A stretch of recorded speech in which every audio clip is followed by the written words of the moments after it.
નુકસાનીથી ground રિપોર્ટની।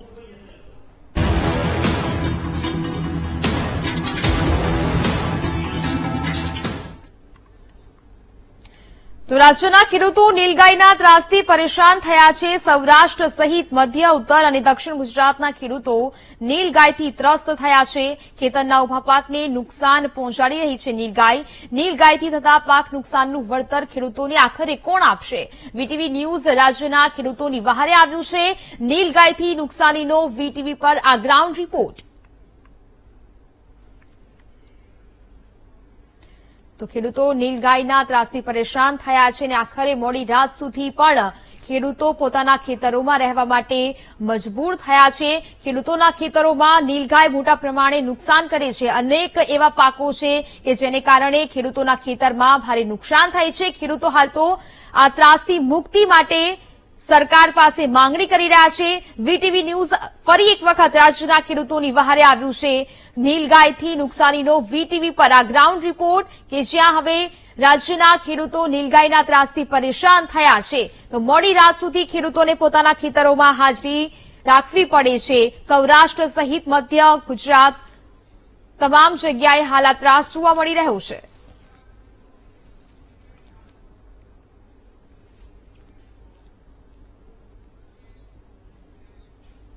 તો હવે વાત કરીએ અમરેલી જિલ્લાના ગીરકાંઠાના ગામોમાં નીલગાય અને જંગલી ડુક્કરનો ત્રાસ સતત વધી રહ્યો છે। ખેડૂતોએ ખેતરમાં વાવેલા રવિ પાકમાં જંગલી ડુક્કર અને નીલગાય નુકસાન પહોંચાડી રહ્યા છે, જેથી ખેડૂતો રાત્રે ઉજાગરા કરીને પાકનું રક્ષણ કરવા મજબૂર બન્યા છે। અમરેલી જિલ્લા આસપાસના ગામો જંગલને અડીને આવેલા છે, સાથે ધારી ગીર પૂર્વનું જંગલ છે, જેથી અહીં નીલગાય અને જંગલી ડુક્કરનો ત્રાસ મોટા પ્રમાણમાં જોવા મળી રહ્યો છે। ખેડૂતોએ આ નીલગાય અને જંગલી ડુક્કરથી બચવા ખેતરના ફરતે ફેન્સિંગ કર્યું છે અને આમ છતાં નીલગાય ફેન્સિંગ કૂદીને ખેતરમાં નુકસાન કરી રહી છે, જેથી ખેડૂતોએ નીલગાયની સમસ્યાનો કાયમી ઉકેલ લાવવા સરકાર પાસે માંગ કરી છે।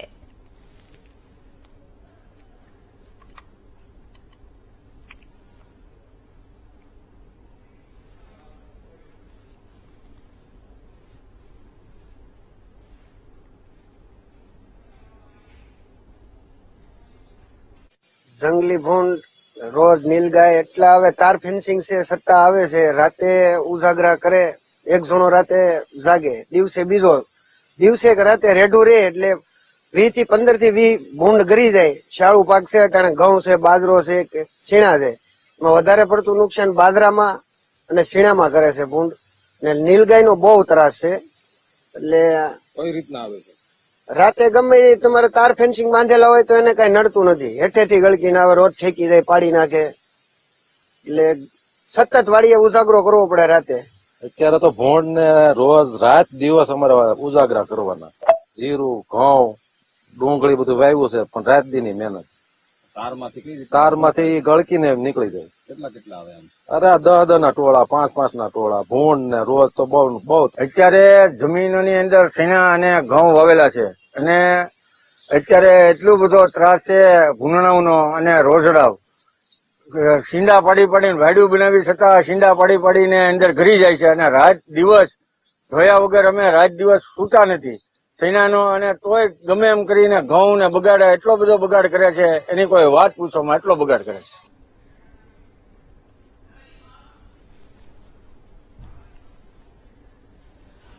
તો જ પ્રકારે હાલ તો અહીંયા ખેડૂતો હવે માંગણી કરી રહ્યા છે। ખેડૂતો પોતાનાથી થતા તમામ પ્રયાસો કરવામાં લાગ્યા છે, પરંતુ સતત નીલગાયનો ત્રાસ યથાવત જોવા મળતા હવે સરકાર પાસે માંગ કરી રહ્યા છે આ ખેડૂતો।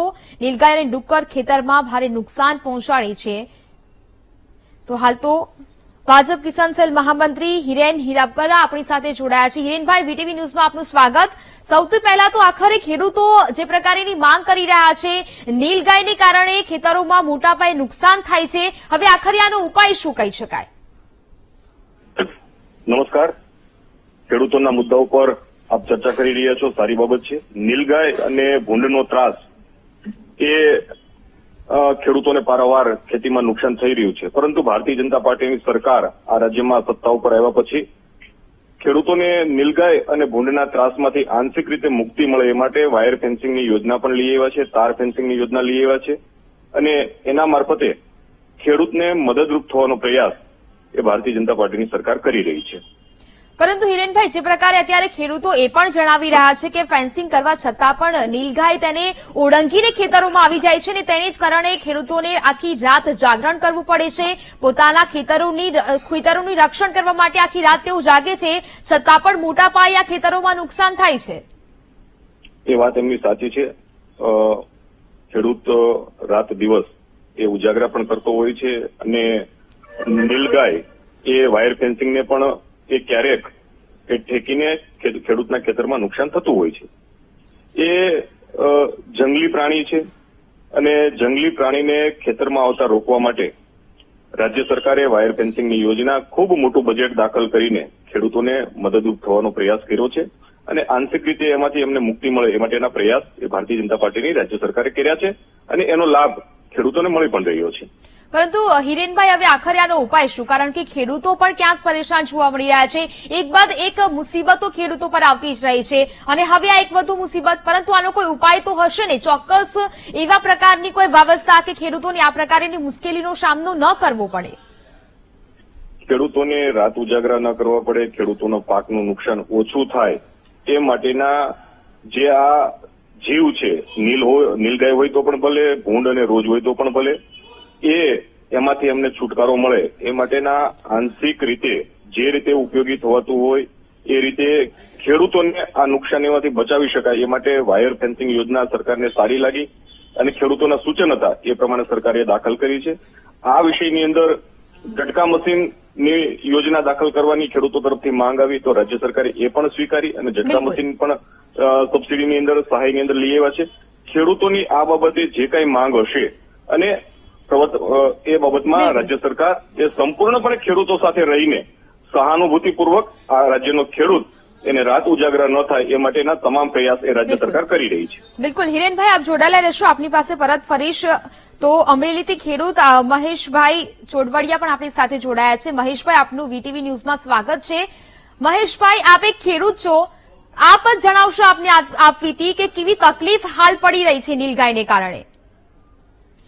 જો તેમ નીલગાય અને રોજભૂનનો ત્રાસ વર્ષોથી ખેતીના ઉભા પાકને નષ્ટ કરી રહ્યો છે. કેટલાય વર્ષોની જૂની ખેડૂતોની માંગણી છે કે ભાઈ આના ત્રાસમાંથી અમને છુટકારો અપાવો. બાકી તો તાર ફેન્સિંગ માટે અવારનવાર બધી રજૂઆતો કરીને સરકારશ્રીએ એમાં ધ્યાન દોરીને આપ્યું, પણ એમાં એક ગ્રુપ કરવાનું કહે છે. 150-200 વીઘા જમીન કઈ રીતે ખેડૂત પાસે થાય ત્યારે સબસિડી આપે. 2 વીઘા જમીન હોય તો સબસિડી આપવી જોઈએ, 5 વીઘા હોય તો આપવી જોઈએ. અને રહી વાત ઝટકા મશીનની, તો ઝટકા મશીનની કોઈ એવડી કિંમત છે નહીં. ઝટકો તો તોડીને નીલગાયને રોજબૂન અંદર પડે છે, ઝટકો કોઈ કામ જ આપતો નથી.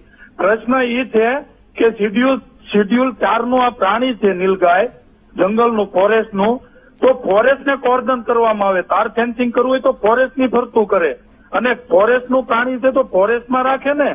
પ્રશ્ન એ છે એની પેદાશ શું છે દેશને, દેશ એનાથી કઈ રીતે દેશ પ્રગતિ કરવાનો? બિલકુલ મહેશભાઈ, એની શું છે પેદાશ? આપણો વિકસિત દેશ કરવો હોય તો આ કૃષિ પ્રધાન દેશ છે. લગભગ 65 થી 70% ઇકોનોમી, અર્થતંત્ર કૃષિ ઉપર આધારિત છે. ત્યારે ખેતીને પ્રથમ પ્રાધાન્ય સરકારે આપવું જોઈએ. અમારા વર્ષો જૂની માંગ છે કે તમે ખેતીને પ્રથમ પ્રાધાન્ય આપો.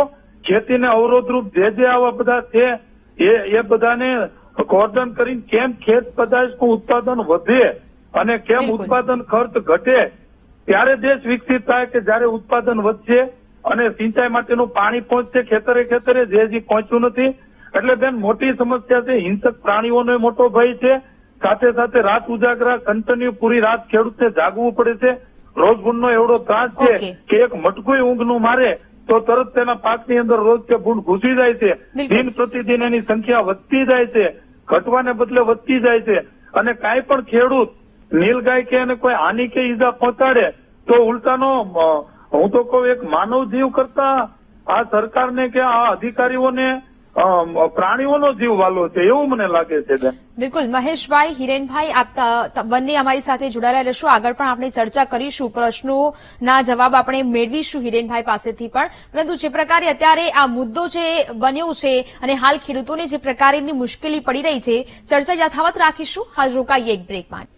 Welcome back. તો જે પ્રકારે અમરેલી જિલ્લાના ગીરકાંઠાના ગામોમાં નીલગાય અને જંગલી ડુક્કરનો જે ત્રાસ સતત વધી રહ્યો છે, ખેડૂતોએ ખેતરમાં વાવેલા જે રવિ પાકમાં મોટા ભાગે નુકસાન થઈ રહ્યું છે, ચર્ચા આપણે કરી રહ્યા હતા. આપણી સાથે હિરેનભાઈ પણ જોડાયેલા છે. કોંગ્રેસમાંથી કિરીટભાઈ આપણી સાથે જોડાયા છે. કિરીટભાઈ, વીટીવી ન્યૂઝમાં આપનું સ્વાગત છે. સૌથી પહેલા તો જે આ સમસ્યા ખેડૂતોને સતાવી રહી છે, નીલગાયને કારણે ખેતરોમાં નુકસાન થઈ રહ્યું છે, સૌથી પહેલા તો આપની પ્રતિક્રિયા લેવા માંગીશ.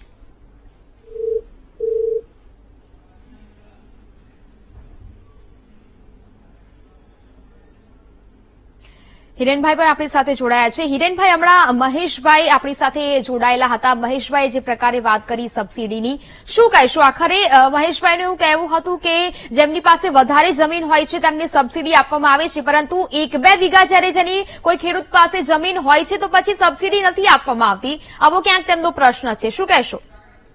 મહેશભાઈએ જે વાત કરી, જે સમસ્યાઓ છે એ સમસ્યાઓ સાથે હું એની જે લાગણીઓ છે એની સાથે હું સંમત છું.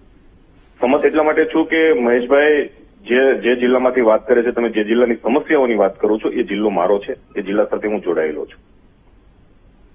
આ જિલ્લો અમરેલી જિલ્લો એ સૌરાષ્ટ્રના 3-4 જિલ્લાઓ, અમરેલી હોય, ગીર સોમનાથ હોય, જુનાગઢ હોય કે પોરબંદર હોય, ભાવનગર જિલ્લો હોય, એ ગીર કાંઠાના જંગલ અથવા તો બૃહદ જંગલને અડીને આવેલા વિસ્તારો છે.